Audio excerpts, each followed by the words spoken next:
तो सबसे पहले आप लोगों का बहुत ही शुक्रिया कि ये बहुत ही एक प्रोडक्टिव इंटेलेक्चुअली एक एंगेजिंग अब तक की कन्वर्सेशन रही है।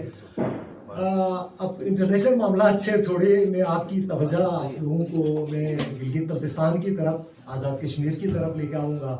और इस रीजन को हमें देखना पड़ेगा। जहाँ तक स्टेट सब्जेक्ट रूल की बात है या लैंड रिफॉर्म्स की बात है, खालिसा सरकार की बात है, तो ये मामला भी कोई आज कल का नहीं है, ये बहुत ही पुराना मामला है। फिर हमें तारीख में जाना पड़ेगा। ये बेसिकली 1927 के अंदर उस जमाने में महाराजा थे कश्मीर के। कश्मीर से मुराद मुतनाज़ा रियासत जम्मू और कश्मीर है। उसके 3 हिस्से हैं। एक हिस्सा इंडिया के जेर कंट्रोल है या इंडियन ऑक्युपाइड कश्मीर जिसको हम कहते हैं। एक हिस्सा पाकिस्तानी एडमिनिस्ट्रेटिव कंट्रोल में या पाकिस्तानी, वो उनको कहते हैं पाकिस्तानी जेर कब्जे वाला कश्मीर कहते हैं, आज़ाद कश्मीर है। तीसरा हमारा जो इलाका है वो गिलगित बल्तिस्तान का इलाका है। ये तीनों इलाके मिल जाते हैं तो ये मुतनाज़ा रियासत जम्मू कश्मीर कहलाती है। अगर तारीखी एतबार से हम देखें, हमारे बहुत सारे लोग दोस्त गिलगित में अक्सर सवाल करते हैं कि भाई हम तो कश्मीरी नहीं है। ये बिल्कुल फैक्ट है। अब बात ये है कि इनके साथ हम कैसे जुड़े, इस पे बात करूंगा पे, उसके बाद हम स्टेट सब्जेक्ट पे आएंगे। ये आप लोगों को बखूबी इल्म है, अगर तारीख किसी ने भी अगर तारीख का मुताला किया है, 1840 से कबल गिलगित बल्तिस्तान कभी भी रियासत जम्मू कश्मीर का न हिस्सा रहा, न उनके ज़ेर इंतजाम था, न उनके साथ हमारा कोई लिंक था।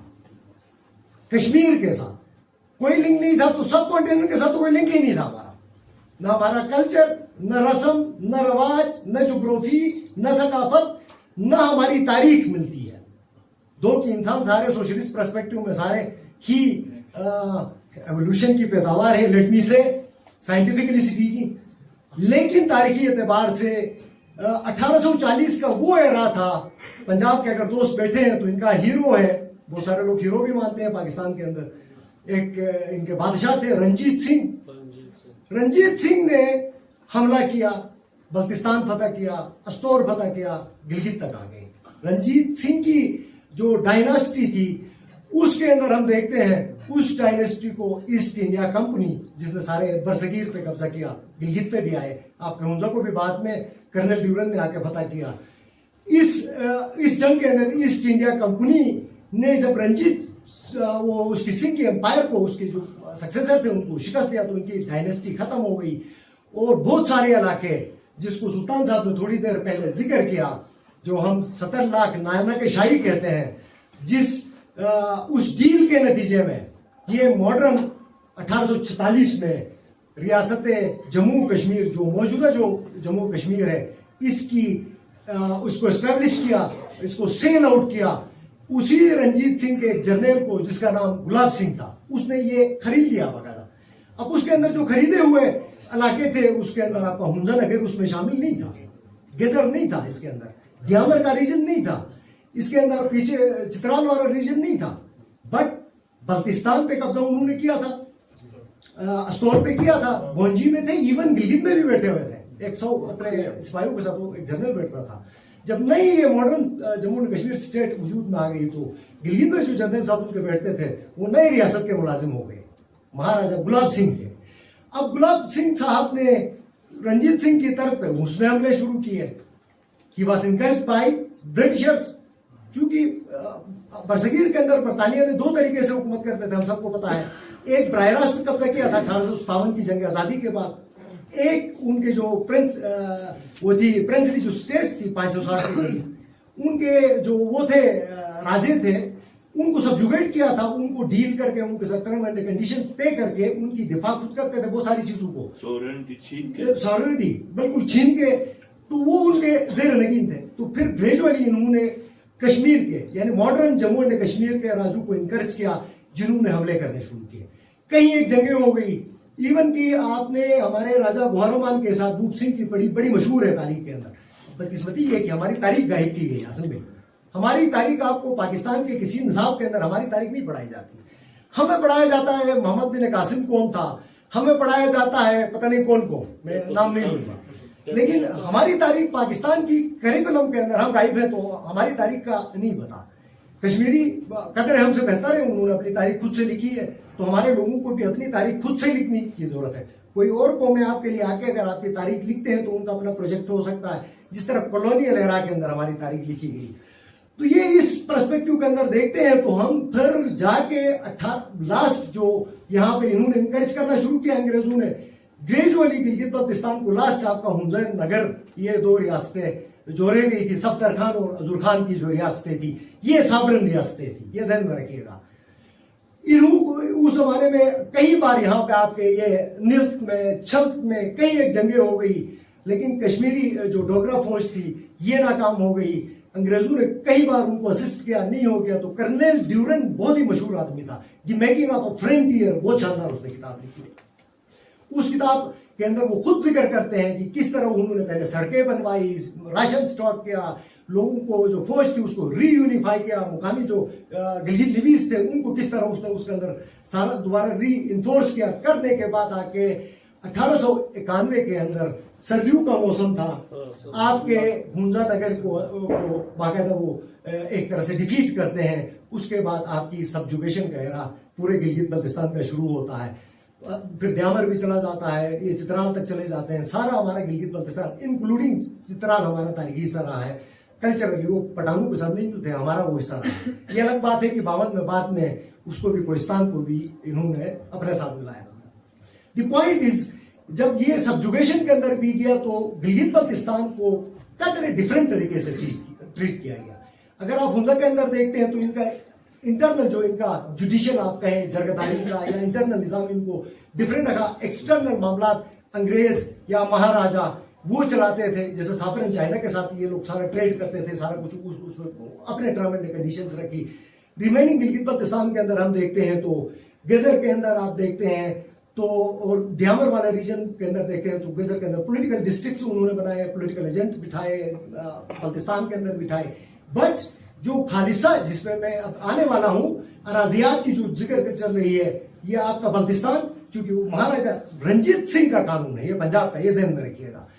तो रंजीत सिंह ने किन इलाकों में कब्जा किया था? बल्तिस्तान के अंदर आपको सेटल इलाका नजर आता है, आपका गिलगित सेटल आता है, अस्तोर सेटल, बाकी हमारे इलाके सेटल नहीं। यहाँ पे कोई खालिसाई सरकार अराजियात का कोई तस्वर नहीं। अनफॉर्चुनेटली 1978 के अंदर जाके इनको नौतोड़ रूल्स, अभी मैं पढ़ लूंगा वो पोर्शन, तो उसके बाद इन्होंने क्या किया, हमारी अराजियात को खालिसाई सरकार डिक्लेयर किया। आप अंदाजा करें सर, रंजीत सिंह पता नहीं किस सदी में खत्म हो गया। बाद में हमने 1 नवंबर 1947 को डोगरू के खिलाफ हमारे आबा और अजदाद ने एक जदोजहद की, उसको मेजर ब्रोन ने बगावत गिलगित का नाम दिया। मजे की बात यह है, उस बगावत के नतीजे में डोगरू की जो हुकूमत थी उसका खात्मा होता है। 70 साल से कोई डोगरे की हुकूमत नहीं है। हमारी वाली बगावत होती है सब कॉन्टिनेंट के अंदर। ईस्ट इंडिया कंपनी ने बहादुर शाह जफर, रानी ऑफ झांसी, इंडियन आर्मी को पूरी तरह शिकस्त देके सारे बरसगीर पे कब्जा करते हैं, 200 साल गुलाम बनाते हैं। पाकिस्तानी इंटेलेक्चुअल उसको जंग आजादी का नाम देते हैं, हमारी उसको कू का नाम देते हैं। हम जंग जीते हैं भाई, हमने आजादी हासिल की है।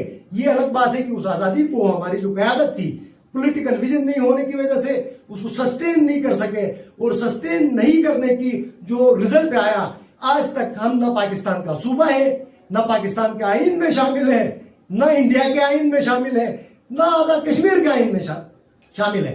लेकिन यूनाइटेड नेशन की करारदादों के अंदर हम मुतनाज़ा रियासत जम्मू एंड कश्मीर का हम पार्टी पार्सल है, जो आपका उसके अंदर 22 अक्टूबर 1947 में जो कबायलियों ने जाके जम्मू एंड कश्मीर स्टेट पे जाके यलगार किया, उसके नतीजे में कश्मीर के 2 हिस्से हो गए। 56,000 का बड़ा पोर्शन था, उसने इंडिया ने कब्जा किया। 4,000 पे आजाद कश्मीर है। 1 नवंबर 1947 में हमारा आबा अजदाद ने किया था, ये 28,000 मील का इलाका है। अब जहां तक अब हम ये क्यों हम SSR की बात करते हैं, हम क्यों स्टेट सब्जेक्ट की बात करते हैं, इसलिए हम इसकी बात करते हैं चूंकि यूनाइटेड नेशन की अगर हम रेजोल्यूशंस देखते हैं तो उन स्पेशली रेजोल्यूशन नंबर 80 के अंदर हम देखते हैं तो हमारे यहाँ पे लोकल अथॉरिटीज की हुकूमत का वहां पे हमें जिक्र मिलता है।